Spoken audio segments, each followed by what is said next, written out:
White হাউসে ঢোকার পর থেকেই নাটকীয় সব সিদ্ধান্ত এবং বিস্ফোরক মন্তব্য করে যাচ্ছেন মার্কিন প্রেসিডেন্ট ডোনাল্ড ট্রাম্প। একের পর এক নির্বাহী আদেশের স্বাক্ষর, শুল্ক আরোপের ঝড় এবং বড় বড় প্রতিশ্রুতি দিয়ে থাকছেন আলোচনায়। এবার ২০২১ সালের ক্যাপিটল হিল দাঙ্গার বিষয়ে সংশ্লিষ্ট তদন্তকারী কর্মকর্তাদের বরখাস্ত করার হুঁশিয়ারি দিয়েছেন ট্রাম্প। জাপানের প্রধানমন্ত্রী শিগেরু ইশিবার সঙ্গে বৈঠকের পর এক সংবাদ সম্মেলনে একথা বলেন তিনি। তবে গোপনীয়তা চুক্তি স্বাক্ষর করায় কর্মকর্তাদের নাম এবং সংখ্যা প্রকাশ করেননি তিনি।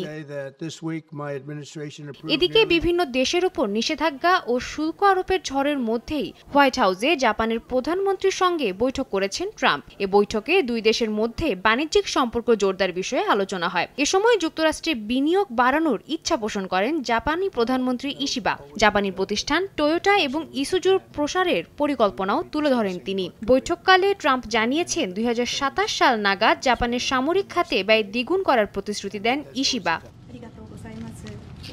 দুই দেশের বন্ধুত্বপূর্ণ সম্পর্ক ছাড়াও ট্রাম্পের বিভিন্ন পরিকল্পনা নিয়েও কথা হয় সংবাদ সম্মেলনে। ট্রাম্প জানান তার নতুন মেয়াদের শাসনামলেও উত্তর কোরিয়ার সঙ্গে বন্ধুত্বপূর্ণ সম্পর্ক বজায় রাখার আশা রাখছেন তিনি। তার দাবি, প্রথম মেয়াদের শাসনামলে উত্তর কোরিয়ার সর্বোচ্চ নেতা কিম জং উনের সঙ্গে তার সুসম্পর্ক সংঘাত বন্ধে এবং শান্তি প্রতিষ্ঠায় গুরুত্বপূর্ণ ভূমিকা রেখেছিল।